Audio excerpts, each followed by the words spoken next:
Si vous cherchez de l'aide à éliminer les comportements indésirables de votre chien, ben le consentement, c'est un game changer.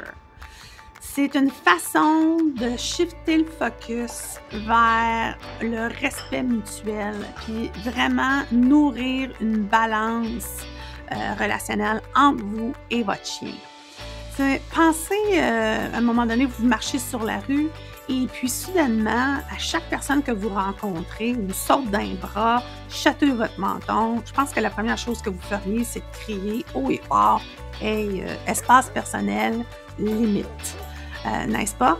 Et puis c'est l'instauration de ces limites-là qui viennent en jeu quand on parle de consentement. C'est de dire à votre chien non, il y a accès illimité à ma personne et à mon attention, c'est complètement fini. Maintenant, tu vas attendre et tu vas me laisser prendre la décision et tu vas gérer tes émotions. Demandant à notre chien de gérer ses émotions, ben, c'est de créer un chien qui est capable de réfléchir.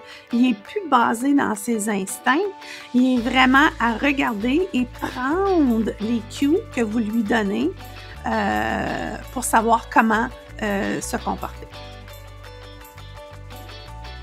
Et puis là, vous allez me dire, ben Nancy, comment est-ce que je fais pour introduire ça dans mon domicile? Ben, ça commence avec vous. Vous devez commencer à mettre des limites et puis de la valeur sur votre temps, votre espace personnel et puis sur les affections que vous voulez donner. C'est de demander à votre chien d'activement attendre, s'arrêter, prendre une pause et vous laisser le temps de décider. On offre, mais oh, j'attends, est-ce que ça tente pas?